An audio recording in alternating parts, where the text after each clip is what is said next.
पुरुष स्त्री भी होता है, स्त्री स्त्री भी होती है, नपुंसक भी स्त्री होता है। यानी कोई पुरुष स्त्री हो सकता है, यानी भाव से स्त्री हो सकता है। द्रव्य से पुरुष हो लेकिन भाव से स्त्री हो सकता है। कोई स्त्री है, द्रव्य से स्त्री हो लेकिन भाव से पुरुष हो सकती है। यहां पर वास्तविकता में द्रव्य स्त्री की बात चल रही है, जो मां के रूप में जानी जाती है। और आचार्य मानतुंग स्वामी भगवान आदिनाथ से प्रार्थना कर रहे हैं, उनके गुण की, उनके माध्यम से उनकी मां की तारीफ कर रहे हैं। क्या आश्चर्यकारी बात कही है, 100 नारी 100 सुत को जनती रहती है 100 थोर पत्थर। संसार में बहुत सी नारियां हैं जिन्होंने पत्थर जैसे पुत्रों को जन्म दिया। गंधारी ने 100 पुत्र जने, कुंती ने 5। मतलब 5 सदियों से सदियों तक जाने जाएंगे और अच्छे रूप में जाने जाएंगे। लोग शिक्षा ग्रहण करेंगे, लोग समझने की कोशिश करेंगे कि पुत्रत्व क्या होता है, क्योंकि माँ बाप का परिचय उनके संतान से होता है। माता पिता की मृत्यु हो जाती है, फिर भी वो जिंदा रहते हैं। जब तक उनकी संतान जिंदा है तब तक लोग उन्हें जिंदा रखते हैं। और अगर अच्छे संस्कार हैं तो लोग कहते हैं कि वो पिता था जिसने, वो माता थी जिसने बहुत अच्छे संस्कार इनको दिए।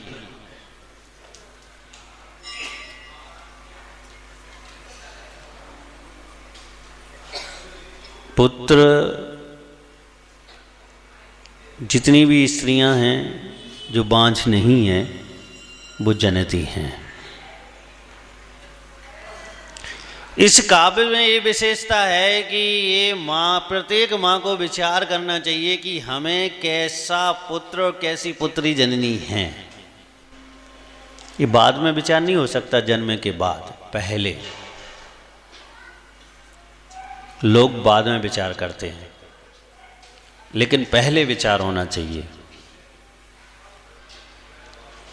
और अगर पहले विचार किया जाता है तो दिशा भी सही होती है, सूर्य का उदय सही दिशा में होता है, यानी संतान भी सही होती है, संस्कार भी उसमें सही पड़ते हैं।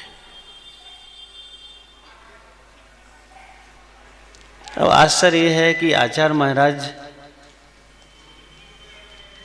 मां का नाम कैसे ले गए।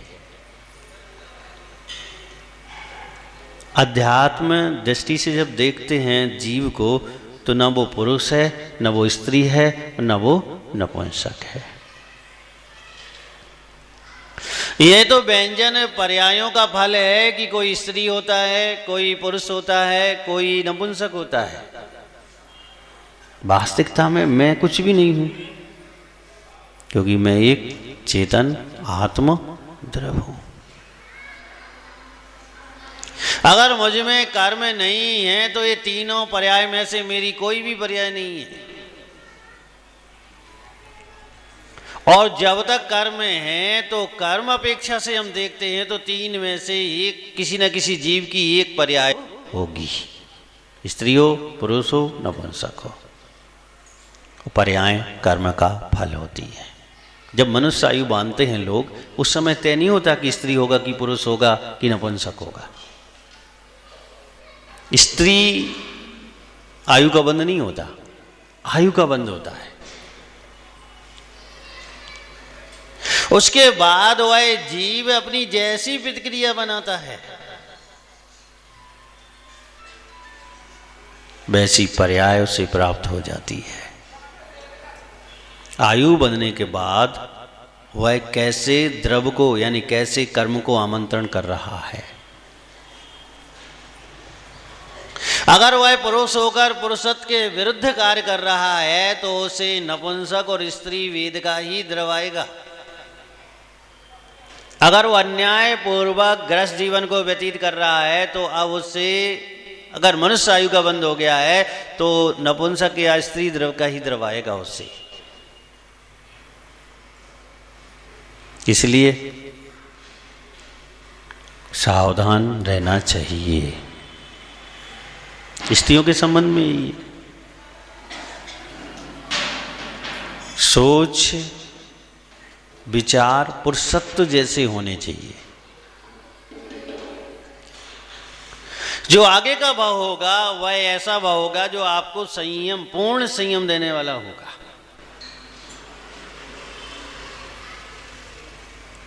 द्रव्य तो नित्य है,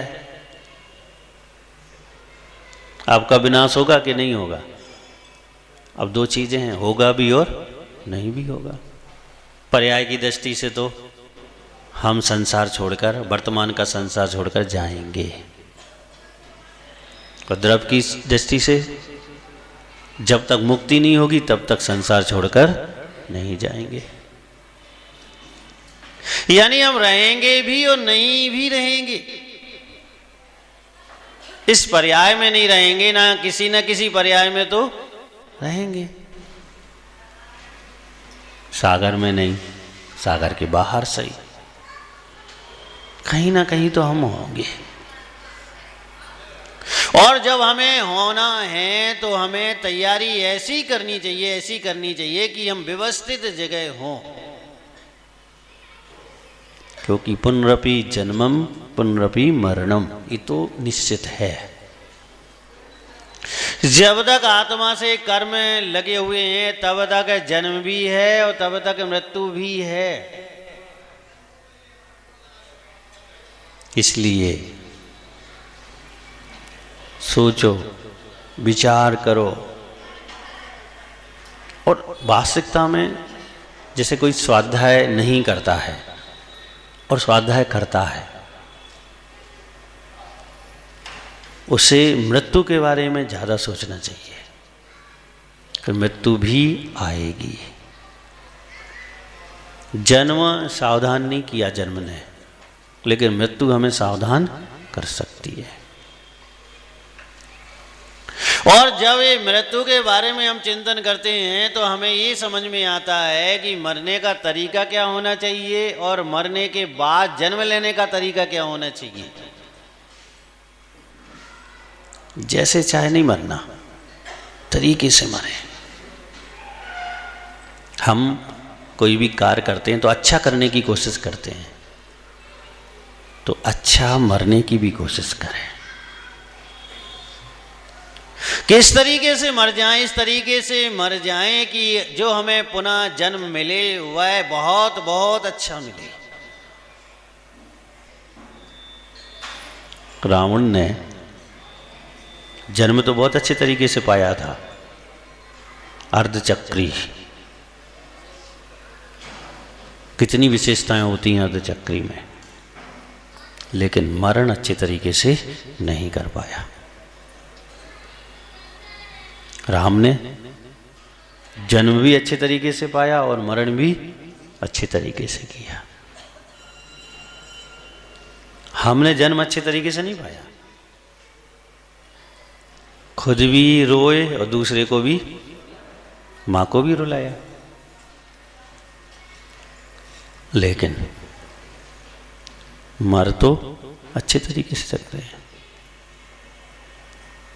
और अगर हम अच्छे तरीके से मरते हैं तो हमें भी नहीं रोना पड़ेगा और सामने वाले को भी नहीं रोना पड़ेगा। वस्तु की नित्यता को हमें बहुत बहुत गहराई से समझना चाहिए। हम नित्य द्रव हैं, हम में हानि वृद्धि है, लेकिन हमारी ध्रुवता में कोई अंतर नहीं आता। प्रति समय प्रत्येक द्रव में सट गुण हानि वृद्धि चलती है। अनंत गुणित और अनंत भागित चलती रहती है। तभी तो हम परिणाम कर रहे हैं, तभी तो हम जीवत्वपने को कायम रखे हुए हैं। वह काल द्रव जिसे सिर्फ हम घड़ी तक सीमित रखे हुए हैं, उसकी बहुत बड़ी भूमिका है कि वह हमारे जीवत्वपने को जीवंत रखने के लिए बहुत बहुत सहयोगी है। उसी की वर्तना है जिससे हमारा उत्पाद व्यय और ध्रुवता कायम है। व्यय भी है हमारा, नवीन उत्पाद भी है हमारा, और ध्रुवता भी हमारी है। प्रति समय अर्थ पर्याय का विनाश भी है, प्रति समय अर्थ पर्याय का उत्पाद भी है, प्रति समय अर्थ पर्याय की ध्रुवता भी बनी हुई है। ये नित्य द्रव्य की पहचान है। और हमारे एक अस्तित्व गुण है, हमेशा हम रहेंगे, कहीं भी रहें, चाहे चूहे के बिल में रहें, चाहे सांप के बिल में रहें, चाहे चींटी के बिल में रहें, चाहे सूक्ष्म निगोदी अवस्था में रहें, चाहे बादर निगोदी अवस्था में रहें, चार गति में से कहीं ना कहीं हम रहेंगे। और गतियों से भी मुक्ति पाली तब भी हम सिद्धालय में तो रहेंगे ही रहेंगे, शाश्वत रहेंगे। हमारी व्यवस्था में कोई अंतर आने वाला नहीं, हमारे अस्तित्व गुण में कोई कमी आने वाली नहीं है। हम ऐसे ही रहेंगे, जैसी आत्मा है वैसी ही रहेगी।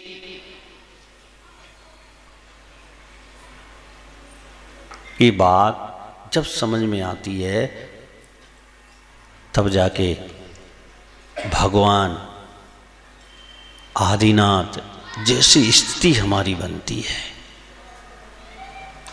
माँ अच्छी माँ विशेष पुण्य के उदय से प्राप्त होती है। क्या होना चाहिए माँ के पास? पैसा नहीं होना चाहिए माँ के पास,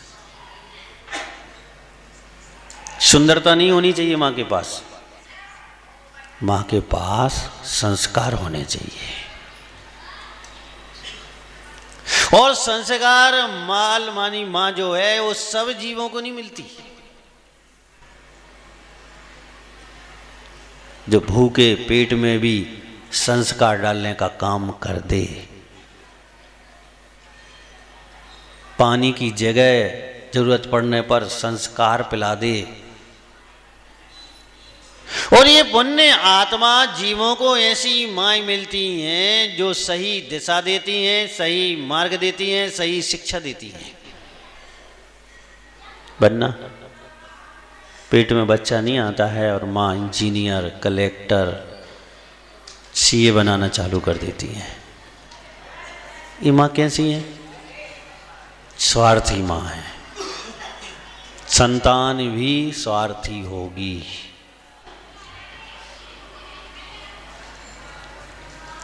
आचार्यों ने इतना तक लिखा कि दिगंबर मुनि को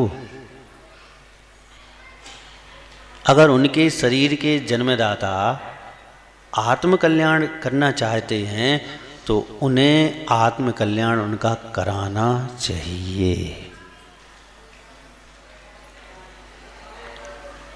उनका आत्मकल्याण दिगंबर मुनि को प्रेरणा देकर, संस्कार देकर, सहयोग करके कराना चाहिए।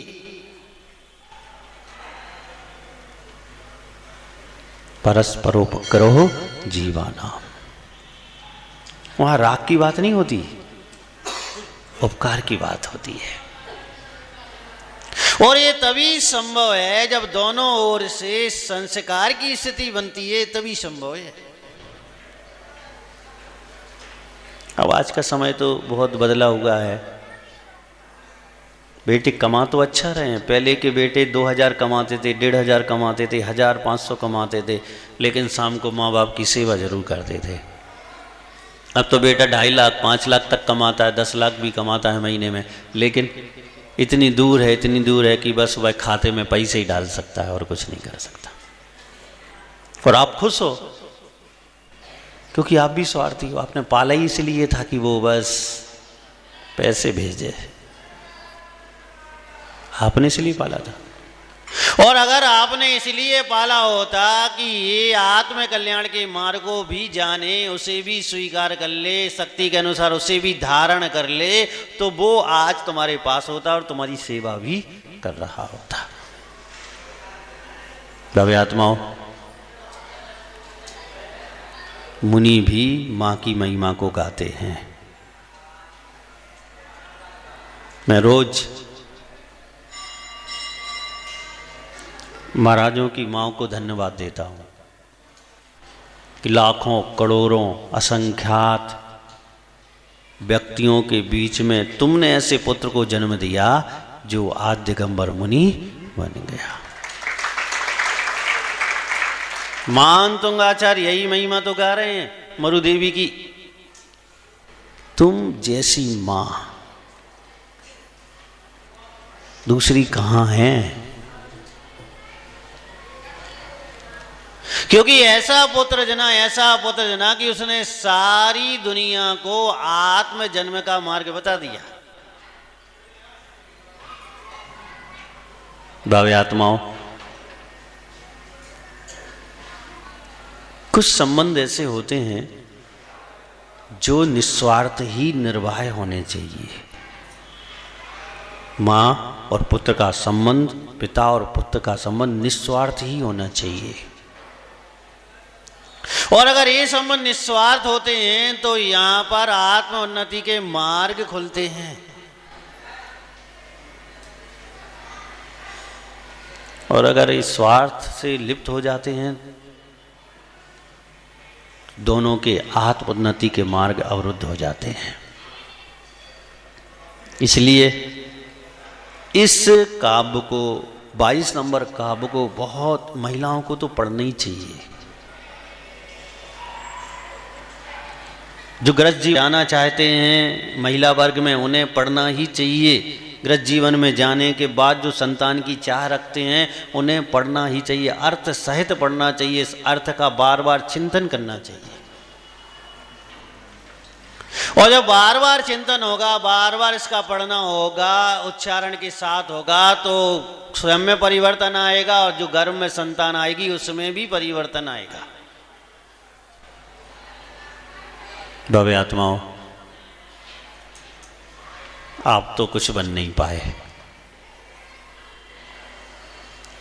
लेकिन अगर हम दूसरे को कुछ बना दें तो बहुत फायदा है। अब जो वृद्ध महिलाएं हो गई हैं वो सोचें अब हम क्या करें। बहुत हैं बनाने के लिए, घर में भी हैं, घर में नहीं है तो पड़ोस में भी है। अच्छी शिक्षा किसी को भी दी जा सकती है। संस्कार के लिए तय नहीं है कि परिवार में जन्म लेना चाहिए किसी व्यक्ति को। संस्कारवान व्यक्ति अपने संस्कार शत्रु के पुत्र को भी दे सकता है, किसी को भी दे सकता है। और ये संस्कार इतने जल्दी हस्तांतरक होते हैं, अगर सही दिशा में दिए जा रहे हैं, सही तरीके से स्वीकार करे जा रहे हैं तो तुरंत ही प्रभावकारी होते हैं। इसलिए मानतुंग स्वामी, बहुत सवाल हुए इस बात पर कि एक स्त्री की तारीफ, किसने कह दिया स्त्री तारीफ करने योग्य नहीं है। आगम में अगर स्त्री के लिए कहीं भी निम्न श्रेणी में लिया गया तो पुरुषों की अपेक्षा से लिया गया, स्त्री को निम्न श्रेणी नहीं कहा गया। पुरुष की दृष्टि को निम्न श्रेणी कहा गया। पुरुष को अगर कहीं निम्न श्रेणी में लिया गया तो स्त्री की दृष्टि से निम्न श्रेणी में लिया गया, पुरुष को निम्न श्रेणी नहीं कहा गया। इसलिए उस दृष्टि को अगर हम अलग कर दें फिर सदा विश्वास है सब पर, सब संस्कारवान हो सकते हैं, सर्व मार्ग पा सकते हैं, सभी मिलकर मोक्ष मार्ग पर आगे बढ़ सकते हैं। इसलिए मानतुंग स्वामी स्त्री पर्याय को और उस स्त्री पर्याय को जो व्यवस्थित संतान को जन्म देती है, उस स्त्री को, उस जीव को विशेष रूप से धन्यवाद दे रहे हैं, उसकी महिमा गा रहे हैं, उसे विशेष रूप में प्रकट कर रहे हैं। इस भावना के साथ इस काव्य को आपको पढ़ना चाहिए, विचार मंथन करना चाहिए और आत्म उपलब्धि को प्राप्त होना चाहिए। जय बोलिए गुरुदेवाचार्य श्री वृक्षगत जी महाराज जी की। आइए सभी कोई जिनवानी स्तुति के लिए तैयार हो जाएं। हे शारदे माँ, हे शारदे माँ, अज्ञानता से हमें तार देना।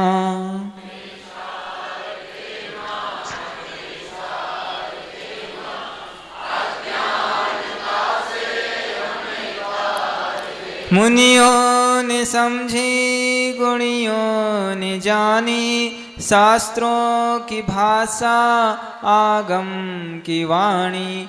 हम भी तो समझे, हम भी तो जाने, विद्या का फल तो हमें मात देना।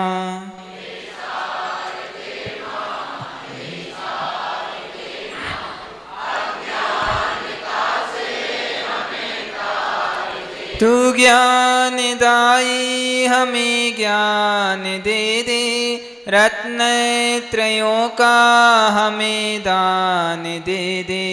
मन से हमारे मिटा दे अंधेरे, हमको उजालों का शिवहार देना।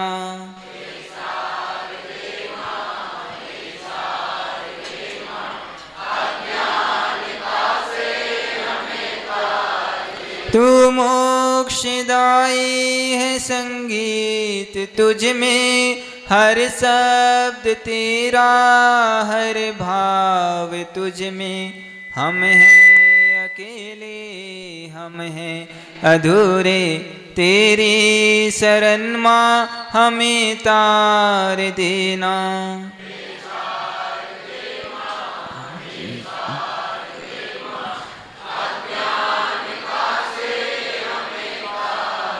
जावानी के ज्ञान से सूझे लोकालोक, सोवानी मस्तक नमो सदा दे तू धोख।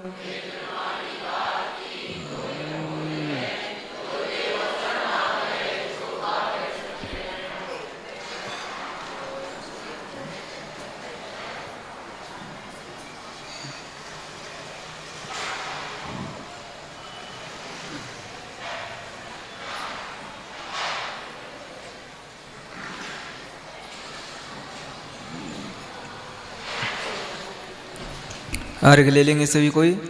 सुविभावों का निर्मल जल ले, विनय भाव का है चंदन। गुरु वंदन ही अक्षत है यह, भक्ति सुमन का अभिनंदन। मन वचन से आत्म समर्पण, मोए जो विकास समन करूं। परम पूज्य आचार्य शिरोमणि, विराग सिंधु जी को नमन करूं। ओम नमः शिवाय। परम पूज्य गणाचार्य श्री ईश्वर विराग सागर गुरुवे, सम्मेद शिखर शाश्वत सिद्ध क्षेत्र में साक्षात विराजमान, तिनके चरणारविंद को मेरा मन से वचन से काय से बारंबार नमस्कार हो। जलादि अर्घम निरपामिति, गुरुवरि तुमको है नमन। हाथ जोड़े धर शीस, तुम समय हम भी बन सके दो ऐसा शीस। यही भावना भा रहे लेकर के यह रत्न त्रय निधि दो हमें, शिव पद मिले अनर्घ। ओम नमः शिवाय। परम पूज्य वाक्य से शरणाचार्य श्री निश्चय सागर गुरुवे साक्षात विराजमान तिनके चरणारविंद को मेरा मन से वचन से काय से बारंबार नमस्कार हो। जलादि अर्घम निरुपामिति आशीष हाथ गुरु का जब से मिला है, संतोष का कमल जीवन में खिला है। निर्दाम ही मिल रही मुझको सुवस्तु, मैं बार बार करता गुरु को नमोस्तु, मैं बार बार करता गुरु को नमोस्तु। परम पूज्य आचार्य